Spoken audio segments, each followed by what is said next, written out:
On va évoquer évidemment cette colère des agriculteurs qui fait que nous avons décidé avec Serge Nedjar, de notre patron à CNews, et évidemment aussi avec nos amis d'Europe 1, on a mis notre logo à l'envers. Voilà, le logo CNews se met à l'envers pour dire que nous sommes solidaires de leur combat, parce que voilà, c'est un combat de civilisation, là encore à nos yeux. On va écouter quelques agriculteurs en colère.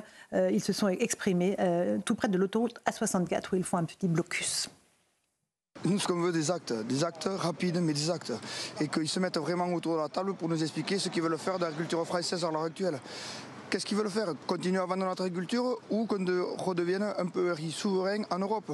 Produire, faire manger les Français? On attend un changement structurel sur toute la partie de l'agriculture et dans toutes les productions. Avec des charges trop importantes, des contraintes administratives trop importantes, nos productions qui ne se vendent pas à un juste prix et plus de revenus dans l'agriculture. Il y a eu un coup de pression, on s'engage à me donner des textes clairs qui ne sont pas clairs. Donc non, j'attends rien. C'est déjà quand même aussi, il faut le souligner, une petite avancée, c'est que le chef du gouvernement décide de retendre la main au monde agricole. Mais ce n'est pas parce qu'on nous tend la main que nous on va la saisir. Ah, ça c'est autre chose. Marc Toiti, ils ont raison. Ils sont au bout de leur histoire, les agriculteurs là. C'est très triste parce qu'enfin on a un secteur, justement, l'un des rares secteurs français qui exporte plus qu'il n'importe. C'est-à-dire on a un excédent commercial. C'est tellement rare parce qu'on a, vous savez, on a un déficit commercial. C'est plus le cas là. Alors si justement c'est très légèrement le cas. En vin et sirupeux, on est en déficit commercial. Je viens de regarder. Attendez, parlons des agriculteurs, les gars, pas des chiffres. Non, justement, je viens de regarder les chiffres là, justement du commerce extérieur. Ce sont des vies, ce sont des visages, des familles. C'est-à-dire que justement, on leur doit beaucoup. On leur doit beaucoup, on leur doit énormément, au-delà effectivement de notre, qui nous donne à manger entre guillemets, mais ils contribuent également à justement une partie de limiter notre déficit extérieur. Ils arrivent à exporter, ils arrivent à également diffuser l'image de la France à travers le monde. Ce n'est quand même pas rien. Et donc le drame qu'on a aujourd'hui, c'est que en fait ils sont finalement malheureusement mal vus entre guillemets. C'est-à-dire on leur met des contraintes en permanence, on leur met des charges en permanence. Ils ne sont pas considérés. Et c'est ça qui est dramatique. Ils ne sont pas pris en compte. Et donc encore une fois, je pense, sans vouloir être trop méchant, mais qu'on a un problème de parisianisme, on va dire bobo parisianisme. Moi je suis entièrement d'accord. Complètement aujourd'hui, voilà. C'est la ruralité. Mais pour tout vous dire, moi j'ai connu ça quand j'étais chef économiste de la Banque Populaire. À Paris, on disait voilà, toi tu allais faire les conférences auprès des paysans. Vous voyez, il y avait ce dénigrement. Et quand Natexis a failli faire faillite, heureusement qu'il y avait la Banque Populaire et les agriculteurs qui étaient là. Je veux dire c'est que on oublie l'important. C'est-à-dire que l'important c'est pas ce qui se passe forcément à Paris ou dans les salles de marché ouvert. Ce qui se passe, c'est sur le terrain entre guillemets. Et on a la chance d'avoir des chefs d'entreprise qui souffrent. Et surtout, moi, ce qui m'inquiète, c'est les jeunes. Il va avoir énormément de départs à la retraite. Jusqu'en 2050, il y aura 30% de agriculteurs qui vont partir à la retraite. L'exploitation des parents et parfois pas envie. Et surtout, les jeunes aujourd'hui, ils n'ont pas envie parce qu'il y a tellement de charges, de contraintes, de normes écologiques, etc., qui ne servent pas à grand-chose. En fait, on veut mourir guéri, si vous voulez. C'est-à-dire que voilà, on sera guéri, mais on sera mort. Baptiste Morin, je rejoins Marc. C'est un combat pour la survie, leur survie. Et le renouvellement des générations, c'était normalement le sujet du projet de loi qui devait être présenté en Conseil des ministres mercredi. Sauf que c'est le coup d'après. Ça, c'est peut-être au plus long terme. En fait, il y a une urgence et on a l'impression que le gouvernement la découvre maintenant. Quand on est agriculteur en France, on ne compte pas ses heures. On est très peu payé par rapport à ce que l'on fait comme travail sur le terrain en permanence. Et on a très peu de temps pour gérer tout l'administratif. Or, ce qui est demandé de plus en plus aux agriculteurs, c'est d'être autant comptable qu'agriculteur, autant d'être spécialiste du droit européen et français que d'être agriculteur sur leur terrain. Sauf que 90% du temps, ils sont dehors, ils sont sur leur champ. Éric Revel, il ne fallait pas être grand clair pour voir que ça bougeait en Allemagne, ça bougeait dans toute l'Europe et que ça allait arriver chez nous, les agriculteurs. Moi, je pense que l'Europe fédérale fait quand même un peu l'unanimité contre elle et on assiste peut-être à la substitution de mouvements pan-européens versus des mouvements nationaux. Et ça, c'est très intéressant d'un point de vue sociologique et qui montre que peut-être ce mouvement peut se fédérer dans toute l'Europe. Mais j'aimerais citer un chiffre qui m'a beaucoup frappé, que j'ai entendu sur CNews ce matin, un agriculteur du Maine-et-Loire, si ma mémoire est bonne, qui disait « Est-ce que vous savez, chère madame ou cher monsieur, sur 100 € que vous dépensez pour acheter des produits alimentaires dans un supermarché, combien revient aux paysans ?» Et il a donné ces chiffres de 6,50 €. Le reste, c'est de la transformation, de la distribution, des industriels. Donc quand on en est là, si vous voulez, c'est qu'on n'est même plus dans l'urgence, on est dans peut-être une chance de survie. Alexandre Devecchio, c'est vous qui m'avez donné ce chiffre de 2 suicides par jour chez les agriculteurs. C'est absolument monstrueux. C'est la catégorie socio-professionnelle qui est le plus frappée par ça. Et dans une indifférence complète du politique. On est quand même dans un pays où on a des tas de discours victimaires, des associations pour les uns et les autres. On parle de discrimination à tout va. On dit que les jeunes des cités sont particulièrement maltraités. Et là, on a 2 paysans par jour qui meurent suicidés. Et tout le monde s'en fout, pardonnez-moi, alors que le chiffre est terrifiant. Donc il faut le dire. Et moi, c'est un mouvement qui me rappelle, par certains aspects, le mouvement des Gilets jaunes. Vous avez dit tout à l'heure la ruralité contre les métropoles. C'est aussi un mouvement asyndical. On l'a vu tout à l'heure. La FNSEA a été dépassée par sa base. Et ce qui se passe sur les autoroutes rappelle ce qui se passait sur les ronds-points quand c'était bon enfant. Espérons que ça reste bon enfant et que le gouvernement réagisse. Je crois que dans la crise des Gilets jaunes, il y avait aussi une demande de souveraineté. Et là, c'est le cas. Retrouver notre souveraineté alimentaire, c'est aussi important que la souveraineté industrielle. Rachel Kahn, c'est aussi un enjeu de civilisation, comme je le dis. Ah, mais complètement. J'ai en tête deux films, vous vous souvenez, de Petits paysans et puis aussi de Au nom de la terre, qui énonçaient avec une puissance narratrice très forte ces problématiques. C'est l'histoire d'un abandon. C'est l'histoire de la solitude, un double abandon d'ailleurs. Un abandon au niveau national, ça a été dit, c'est-à-dire que comme si nos institutions, les autorités faisaient très attention aux territoires perdus de la République et mettaient beaucoup d'argent sur les territoires perdus de la République qui s'en foutent. Et de l'autre côté, ceux qui sont là en train de travailler, qui se lèvent à 4 heures du matin, il y a les questions des agricoles sur la terre, mais aussi des élevages, soigner les animaux, etc., avec des normes en plus européennes, qui sont submergées.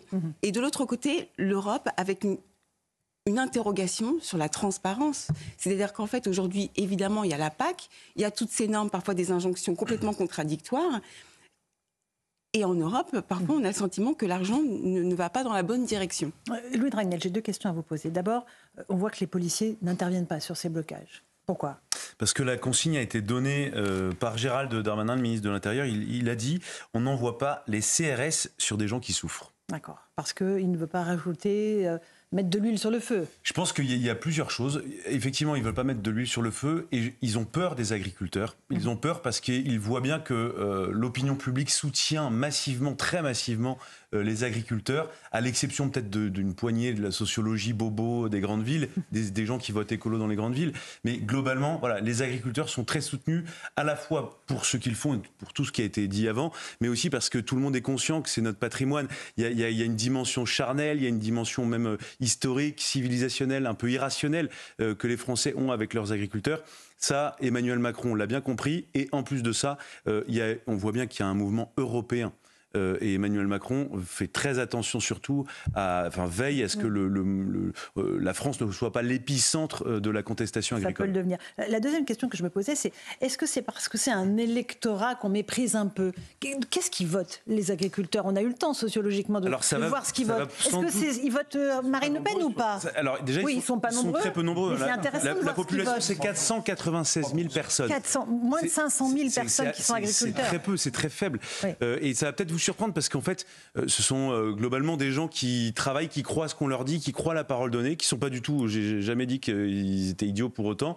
Non, mais bien sûr, mais et qui globalement ont toujours fait confiance, la plupart du temps, aux partis en place, au pouvoir, et qui à chaque fois sont très déçus. Et c'est ce qu'on entend. C'est une parole franche. C'est des gens quand on leur dit quelque chose, ils disent bon bah ok, on négocie ce soir. Oui, mais la parole a un sens. Et donc, je réponds à votre question. À la dernière élection présidentielle, c'est l'IFOP qui avait fait une étude pour essayer de voir pour qui il votait. Au premier tour de l'élection présidentielle en 2022, donc 30% avaient voté pour Emmanuel Macron, 13% ensuite pour Valérie Pécresse, puis 12% Éric Zemmour, ensuite 11% Marine Le Pen et en queue de peloton, Yannick Jadot, très intéressant, donc l'écologie, 7%. Les écologistes, globalement, sont absolument pas plébiscités par les agriculteurs. Et au second tour de l'élection présidentielle, ils avaient voté à 70% pour Emmanuel Macron et 30% pour Marine Le Pen. Ce qui montre que ce n'est... En fait, ce qui est terrible pour eux, c'est que ce n'est pas un électorat très contestataire. Ce sont des gens qui bossent, qui n'ont pas le temps de rentrer dans des débats inutiles et qui ont fait confiance à Emmanuel Macron. Donc, si vous voulez, aujourd'hui, la coupe est plus que pleine pour des gens qui ont participé, ils ont joué le jeu, ils ont participé aux États généraux de l'alimentation. On leur a demandé, Emmanuel Macron leur a dit, vous allez produire des produits de meilleure qualité, vous allez faire être plus vert que vert. Allez. Et résultat, ces produits ne se vendent pas, ne s'exportent pas. Donc il réclame aujourd'hui à Emmanuel Macron, revenons aux standards d'avant et ça fonctionnera mieux. Il y a eu ensuite la loi Egalim. Il voit bien, les industriels ne jouent pas le jeu. Un chiffre, et je termine peut-être par là. Aujourd'hui, à l'instant T, 1000 litres de lait sont vendus par des éleveurs laitiers, 405 €. Ça fait 40 centimes le litre de lait. J'ai regardé, avant de préparer l'émission, combien sur un site de la grande distribution se vendait un litre de lait. Le prix le plus faible, c'est 90 centimes. Donc la part la plus importante est celle de la grande distribution. On peut entendre tout ce qu'on veut, mais celui qui a fait le boulot, celui qui a travaillé, qui a produit le lait, qui s'est occupé de sa vache, qui a payé le vétérinaire qui l'a soigné, eh bien en fait c'est celui qui touche le moins, et donc c'est le paysan. On continue à parler de ça parce que c'est passionnant et que voilà, nous avons décidé de mettre notre logo à l'envers ce soir en solidarité avec les agriculteurs. Dans un instant, sur Europe 1 et sur CNews dans Punchline. À tout de suite. Il y a une disproportion entre ces zones rurales et les banlieues. Est-ce qu'il y a une France à deux vitesses? On vous a posé la question, écoutez vos réponses. Je suis infirmière et mon mari est agriculteur, exploitant au niveau des vaches charolaises. Effectivement, la ruralité est de plus en plus lésée et on en a un peu marre. Moi, en tant qu'infirmière dans les hôpitaux, c'est pareil. On est vraiment la dernière roue du char. Les agriculteurs sont en train de crever et l'Europe s'en réjouit. C'est dramatique et on a besoin de l'agriculture. On préfère plutôt dépenser des millions à Marseille ou dans d'autres grandes villes de France plutôt que de donner à des gens qui se lèvent tôt, à cette fameuse France qui travaille, et aux agriculteurs qui méritent toute notre considération. C'est une évidence qu'on oublie aujourd'hui les quartiers ruraux. Par exemple, à la neige, on n'emmène pas aujourd'hui les gamins des villages. Par contre, les gamins des quartiers, là, on les voit au ski, quoi. J'ai mon petit-fils qui est paysan, qui essaye d'être paysan correct, mais on ne fait rien pour lui, rien pour eux. Il est obligé d'avoir un travail de cantonnier à côté. Mais ils s'en sortiront jamais. Voilà le témoignage des Français sur Europe 1 et sur CNews, Louis Grenelle. Il y a une France à deux vitesses. Il y a une France, bon, allez, sans caricaturer, à qui on donne beaucoup, et une qui produit beaucoup, et il y a une vraie disproportion. Les agriculteurs, on l'a dit tout à l'heure, 396 000 personnes, et ils produisent un peu moins de 100 milliards d'euros de PIB et de production agricole. Donc c'est un ratio qui est quand même assez important. Et c'est vrai que si on le rapporte à d'autres secteurs de la société, on se dit que ce sont des gens qui reçoivent très peu de choses. Il n'y a jamais de revendications agricoles, il n'y a jamais de manifestations, sauf là, parce que la coupe est pleine. Alors que... Ils manifestent quand même régulièrement, les paysans. Non. Ça, c'est déjà arrivé quand même. Globalement, par rapport à tout le marketing de la contestation, la dictature des minorités, les agriculteurs, là, en fait, ils sont pas là, ils ne sont pas là. Non, mais ils ne sont pas là pour revendiquer un droit supplémentaire. Ils demandent simplement qu'Emmanuel Macron arrête de toucher et d'appuyer sur tous les boutons, les laisse vivre. En fait, là, ils jouent leur vie, ils jouent leur peau. Ils sont pas là en train de demander un droit supplémentaire pour travailler une demi-heure de moins par semaine. Et c'est là où il y a une différence fondamentale avec tous les autres mouvements contestataires. Et sachant aussi, ça Emmanuel Macron le sait, une manifestation d'agriculteurs, s'il fait moins 10 degrés, ça dissuadera personne. C'est pas ça. Non mais c'est pas ça qui... Ils sont durs au mal. C'est pas une manifestation pardon, j'ai pas de mépris pour ça, mais pour des lycéens où dès qu'il pleut un peu, il fait un peu moins de 0 degré, il n'y a plus personne. Ah oui. Là, pendant les vacances scolaires. Ils jouent leur vie. Ils jouent leur Marc vie. Toiti, vous êtes d'accord? Non, il y a une grande inégalité. C'est-à-dire, en gros, voilà, on impose effectivement des normes incroyables aux agriculteurs français. Je vous rappelle que nous étions, nous les Français, les premiers producteurs exportateurs mondiaux de blé, par exemple. Et on a laissé la place à la Russie. Parce qu'on a des terres en jachère, effectivement, on a des normes, etc. Et donc, ce qui est complètement fou, c'est que, par contre, là, on importe beaucoup de blé ukrainien, par exemple. Bon, là, oui, c'est lié. Mais là, il n'y a aucune norme. On ne veut même pas savoir comment les normes écologiques sont respectées en Ukraine ou au Brésil, etc. Donc, c'est ça qui est très compliqué pour les agriculteurs, c'est qu'on nous dit, on est en concurrence déloyale, finalement, avec, je dirais, des producteurs qui, eux, n'ont pas les contraintes que nous avons aujourd'hui en France. Et c'est ça qui est complètement difficile à gérer, avec aussi, parce que l'on le dit pas assez, et le revenu médian des agriculteurs, c'est à peu près 700 € par personne, 700 € par mois. Une vie de labeur. C'est discuté. Baptiste Morin. Ce qui est intéressant, c'est que l'INSEE, L'INSEE s'est intéressé à cette question-là à la fin de l'année 2021. C'est compliqué de savoir combien ils gagnent. C'est pas beaucoup, évidemment. Ce qui est le plus flagrant et le plus intéressant dans cette étude, c'est que finalement, la première source de revenus dans un ménage où il y a un agriculteur, c'est pas l'agriculture. Ça va être soit la profession de la compagne. Par exemple, on a entendu une compagne qui est infirmière. On imagine les difficultés qu'elle aussi vit, notamment sur le revenu. Ou alors, ça va être l'agriculteur qui prend, et on l'a entendu aussi, une autre activité. Et c'est avec cette activité-là qu'il va pouvoir manger. Non, mais c'est bon, moi je parlais en termes de revenus agricoles, justement. C'est ça, Eric, c'est la vraie difficulté. vous avez raison, Marc. Je Eric ? souligner 2 points. Le premier, Louis Dragnel a raison, il faut le redire, c'est un nouveau fiasco d'Emmanuel Macron. Ces états généraux de l'agriculture avec la montée en gamme en direction des produits notamment de bio, la vente du bio s'est effondrée, c'est un désastre dans l'agriculture française. Puis la deuxième chose, alors Emmanuel Macron, mais ceux qui l'ont précédé aussi, c'est qu'en fait, en mettant l'agriculture sur l'autel de la souveraineté européenne, il est en train de sacrifier la souveraineté alimentaire française. Lui et ceux qui ont mis l'agriculture de notre pays dans cette direction-là. C'est important. Le président de la République ne parle que de souveraineté européenne. La souveraineté nationale, c'est aussi une souveraineté alimentaire. Si on n'a plus la souveraineté alimentaire, c'est même pas la peine d'envoyer des chars pour envahir un pays. Vous mettez, j'exagère à peine et je suis caricatural pour bien illustrer mon propos, vous mettez aux frontières, vous attendez que le pays qui est à l'intérieur n'ait plus rien à manger. Et c'est ce qui se passait au Moyen-Âge. Donc la souveraineté alimentaire, c'est essentiel. Et on n'est plus souverain sur rien du tout. Non, mais c'est Alexandre, important. C'est sûr. Alexandre de Vecchio. Il y a aussi le fiasco européen et de la Commission européenne, parce que là, les difficultés sont aussi liées à tout ce qui concerne la transition écologique. En réalité, on va leur imposer de nouvelles normes. Pour quel résultat? La Commission européenne vient de signer en même temps un accord de libre-échange avec la Nouvelle-Zélande. Est-ce qu'on a vraiment besoin de consommer des produits fabriqués en Nouvelle-Zélande? Est-ce que c'est moins polluant de les faire venir de la Nouvelle-Zélande? Et quand c'est là, je dis la Nouvelle-Zélande, mais ça peut être de pays qui n'ont aucune norme. Donc le calcul est absurde. Il faudrait des normes moins dures chez nous, mais au moins ce serait produit chez nous, et elles seront toujours supérieures à la plupart des pays dans le monde. Donc là, au nom de l'écologie, on fait une politique qui tue nos agriculteurs, mais qui est anti-écologique en plus. Jean-Baptiste Moreau, qui est le père de la loi Egalim.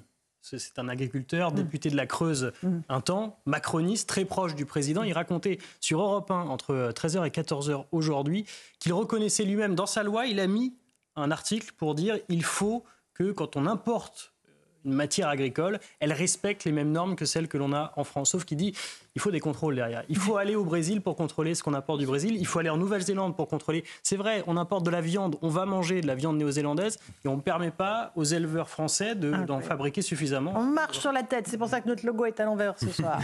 Oui, Rachel Kahn. En fait, j'ai le sentiment que toutes nos richesses, finalement, on n'en fait pas état. C'est-à-dire qu'on ne les reconnaît pas.